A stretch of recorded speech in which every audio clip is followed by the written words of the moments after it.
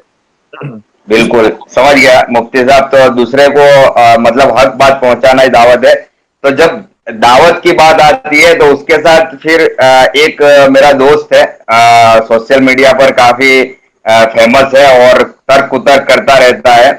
उसका कहना है कि चलो मैं इस्लाम कबूल कर लेता हूं, तो मुझे आप कुछ मतलब चंद फायदे बताइए। तो जैसे कुछ मुसलमान भाई से कहते हैं कि भाई मरने के बाद तुझे जन्नत मिलेगी, तो वो कहता है कि भाई वो तो मरने के बाद मिल रही है, लेकिन मुझे जीते जी इस दुनिया के अंदर क्या फायदा है अगर मैं मुसलमान बन जाता हूं तो? इस सवाल का जवाब, इस पे आप क्या कहोगे? इस सवाल का जवाब देने से पहले जो मेरा आपका जो पहला सवाल था उसका जवाब मैं मुकम्मल कर लूं। ये जो दावत का जो कॉन्सेप्ट है ना, ये सिर्फ इस्लाम में नहीं है, बल्कि हर ग्रुप, मैं मजहब की भी बात नहीं करता, छोटा सा ग्रुप भी अगर हो तो वो भी दावत देता है। मिसाल के तौर पर आपने एक क्लब बनाया, अब आप इनविटेशन देंगे नहीं दूसरों को अपना क्लब ज्वाइन करने के लिए, तो हालांकि वो कोई उस क्लब में कोई डिवाइन मैसेज तो है नहीं कि वो अल्लाह ताला ने कहा था कि आपको क्लब बनाओ या ईश्वर ने कहा था कि क्लब बनाओ।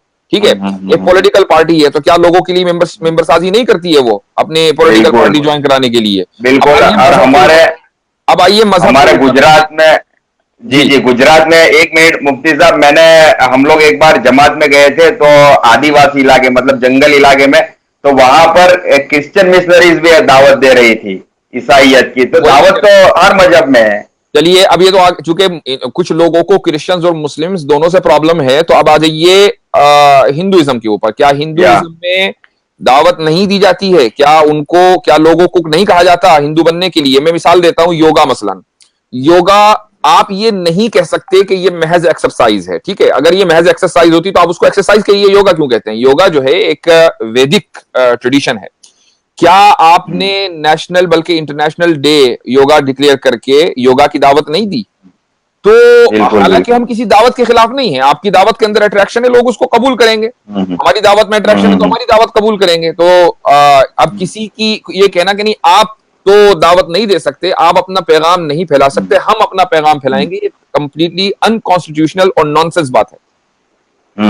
अच्छा, तो अगर कोई ऐसे कहे कि मैं इस्लाम कबूल कर लूंगा तो मुझे क्या दुनियावी फायदा है, तो इसके सवाल में हमें क्या कहना चाहिए?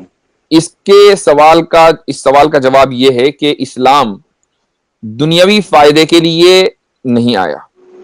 ठीक है, इसका मतलब हरगिज ये नहीं है कि इंसान को दुनियावी फायदा मिलेगा नहीं, लेकिन अगर वो सोचे कि भाई मैंने आज कलमा पढ़ लिया, अब कल से मेरा बैंक बैलेंस हाई हो जाना चाहिए और कल से जो है मेरे पास जबरदस्त प्रॉपर्टी होनी चाहिए, और अगर मेरी शादी नहीं हुई तो शादी भी हो जानी चाहिए, बच्चे नहीं तो बच्चे भी, ये इन सब का इस्लाम न दावा करता न प्रॉमिस करता। हाँ, इस्लाम ने हमें एक दुआ सिखाई और वो दुआ ये है कि रब्बना आतिना फिद दुनिया हसना व फिल आखिरति हसना।